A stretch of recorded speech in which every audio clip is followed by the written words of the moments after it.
आदिमं पृथ्वीनाथ मादिमं निष्परिग्रहम् आदिमं तीर्थनाथं च ऋषभ स्वामिनं स्मः। कल अक्षय तृतीया है और आज वैशाख सुदी दूज और तीज के बीच में रात्रि का एक प्रसंग है। रात्रि को हस्तिनापुर नगरी में लगभग सभी जन सोए हुए थे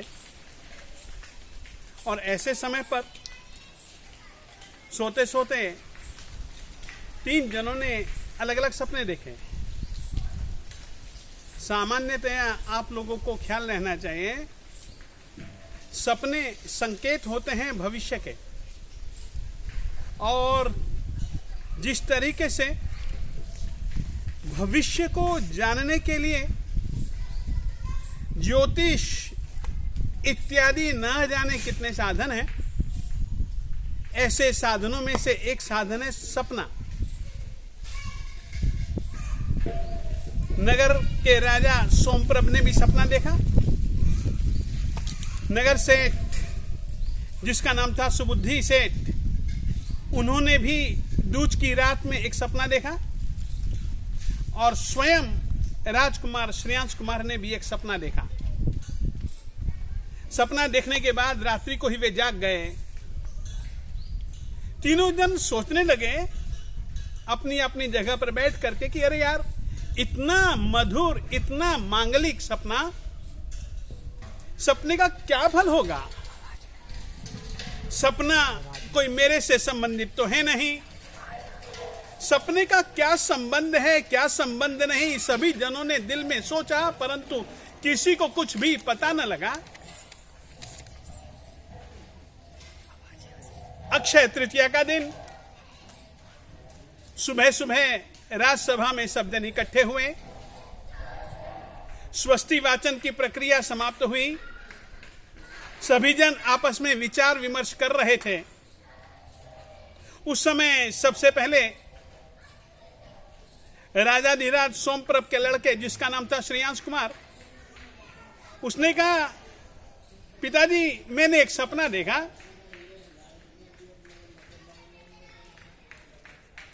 उसी समय पिता ने भी कहा सोमप्रभ ने, अरे यार, तूने सपना देखा तो मैंने भी एक रात को एक सपना देखा। नगर सेठ सुबुद्धि ने भी कहा कि राजन, मैंने भी एक रात को सपना देखा। चलो श्रेयांश, तुम ही बताओ कि तुमने सपने में क्या देखा। तो उसने कहा कि मैंने तो बड़ी आश्चर्यकारी घटना देखी। मेरू पर्वत पीला पीला होता है, सुवर्ण का होता है, मगर मेरू पर्वत बिल्कुल काला हो चुका था। और उस काले मेरू पर्वत को मैं मटके भरे हुए दूध के, उनसे मैं मेरू पर्वत के ऊपर अभिषेक कर रहा हूं, मसल रहा हूं, और मेरू पर्वत की सारी कालिमा दूर हो गई और मेरू पर्वत जैसा था वैसे का वैसा बिल्कुल सुनहरा हो गया। पिताजी, मैंने यह सपना देखा, तब से मैं सोया नहीं हूं, सोचता रहा हूं कि क्या फल होगा। मैं नहीं समझ पाया। पिताजी, आपसे पूछना चाहता हूं, बैठे हुए नैमित्तिक शास्त्र के ज्ञाता लोगों से पूछना चाहता हूं, जिज्ञासा है कि इसका क्या फल होगा। राजा जी ने कहा, अरे मैंने भी एक सपना देखा जिसमें कि तू जुड़ा हुआ है। सभी जनों ने उत्सुकता से राजा जी की ओर देखा और पूछा कि राजन, आपने क्या सपना देखा? राजा ने कहा कि मैंने यह देखा कि कोई एक बहुत बड़ा पराक्रमी महाराजा, उसको छोटे मोटे शत्रुओं ने घेर लिया। चारों तरफ से वह उन शत्रुओं से घिरा हुआ है, मगर इस बीच कहीं से श्रेयांश आता है, राजा की मदद करता है और श्रेयांश की मदद से राजा साहब जीत गए। ठीक इस बीच सुबुद्धि सेठ को भी राजा साहब जी ने कहा कि तुमने क्या सपना देखा।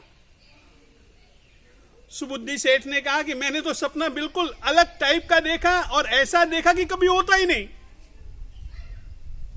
सूरज से कभी भी सूरज की किरणें जुदा नहीं होती हैं, परंतु सूरज से सूरज की किरणें जुदा हो गई हैं और श्रेयांश ने उन जुदा हुई किरणों को पकड़ पकड़ पकड़ पकड़ पकड़ करके वापस सूर्य से जोड़ दिया है। राजन, मैंने तो यह देखा।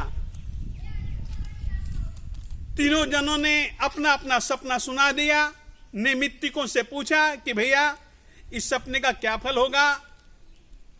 सबने विचारा और कहा कि सपने का क्या फल होगा ये तो हमें नहीं पता, परंतु इतनी बात पक्की है, आज कोई न कोई विशिष्ट लाभ, क्योंकि तीनों के सपनों में अकेला एक पात्र श्रेयांश कुमार ऐसा है जो कि जुड़ा हुआ है तीनों के सपनों में।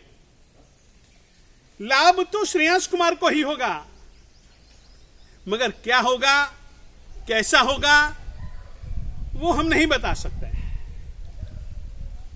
आखिर में प्रातःकालीन परिषदा समिति पूरी हुई, बिखर गए। सभी जनों ने एक बात पक्की की कि श्रेयांश को आज कोई ना कोई जरूर लाभ होने वाला है। सभी जन अपने अपने घर चले गए, श्रेयांश भी अपने घर चले गया। खिड़की में खड़ा था, सोच रहा था कि सपने का क्या फल होगा। इस बीच उसने आवाज सुनी। आवाज सुनकर के परमात्मा श्री ऋषभ देव जी को देखा, नीचे उतरा, जाति स्मरण ज्ञान हुआ और मित्र के द्वारा भेजे गए 108 घड़ों से उसने पारना करवाया। पारने के कारण से तृतीय अक्षय बन गई। और इतना ही नहीं, उस समय यह घटना मुनिरान की पहली घटना थी। दूसरी बात, जब कभी भी तीर्थंकर भगवंत को कोई भी कहीं पर भी पारना कराता है तो निश्चित रूप से पंच दिव्य प्रकट होते हैं। वे पंच दिव्य भी पहली बार अक्षय तृतीया के दिन ही प्रकट हुए। और इतना ही नहीं, पारने के बाद लोगों ने श्रेयांश से पूछा, श्रेयांश, अरे हम तो इनको इतनी अच्छी अच्छी चीजें दे रहे थे, हाथी, घोड़े, ये महल, ये लड़कियां, न जाने ये गहने, हमने तो इनको इतना इतना इतना इतना इतना इतना देने की कोशिश की। हमने तो कभी भी ये नहीं सोचा कि अरे ये इक्षुरस ले लेंगे, ये खाने पीने की चीज के लिए हमारे घर पर आए हैं। हमने तो ऐसा कुछ कभी सोचा ही नहीं, तूने कैसे सोच लिया? तो वो कहता है, अपने 8 जीवन के संबंध, पूर्व जीवन के संबंध कि मेरी और इनके बीच का संबंध पिछले जन्मों से चला आ रहा है। और पिछले जन्म में एक तीर्थंकर के पास में जब हमने दीक्षा ली थी, तब उस तीर्थंकर की आत्मा ने इनके विषय में कहा था कि ये आगामी 24 का पहला तीर्थंकर होगा। आज जैसे ही मैंने इनको देखा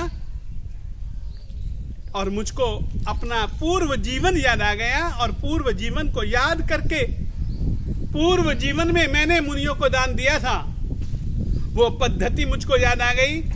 और ये आया हुआ प्रासुक इक्षुरस, बस ये इक्षुरस मैंने बोहरा दिया। परमात्मा के पारने का सौभाग्य मुझको प्राप्त हुआ। सचमुच में इस रीति से श्रेयांश पारना कराने के बाद खूब खूब इस घटना की अनुमोदना करता है। और आप लोगों से कहना चाहता हूं, जहां पर खड़े रह करके परमात्मा ने पारना किया था, परमात्मा जैसे ही गए, वहीं पर राजा ने, श्रेयांश कुमार ने वहां पर एक स्तूप बनाया। धरती के ऊपर पहला स्तूप और उस पहले स्तूप की नींव, स्तूप के निर्माण के पीछे का कारण, वो भी तिथि अक्षय तृतीया। इस तरीके से न जाने कितने सारे ऐतिहासिक घटनाओं से जुड़ा हुआ हमारा कल का दिन, अक्षय तृतीया का दिन। ठीक है, आपने परमात्मा श्री आदिनाथ स्वामी जी की तपस्या को याद करते हुए उनके द्वारा की गई आराधना को दोहराया, अपनी स्थिति के अनुसार से दोहराया। वे एक एक साल से भी ज्यादा दिनों तक उपवास करते हैं, हम नहीं कर सकते। उनका सहनन, उनका संस्थान, उनकी आत्मशक्ति, उनका एक प्रबल उत्साह, किस तरीके से शुद्ध आहार की गवेषणा का आग्रह, किस तरीके से अंतराय कर्म का उदय आना और अंतराय कर्म के उदयवशात गोचरी का न मिल पाना, अक्षय तृतीया के दिन उस अंतराय कर्म का टूटना, श्रेयांश के द्वारा पारना करवाना इत्यादि अनेकों घटनाएं इस अवसर पर निकाल के 24 तीर्थंकरों में से प्रथम तीर्थंकर परमात्मा श्री आदिनाथ स्वामी जी से जुड़ा हुआ यह हमारा पर्व का दिन अवश्य में सबके मनों में दान, शील, तप और भावना रूप धर्म के बीजों को पल्लवित, सिंचित, पुष्पित करने वाला बने।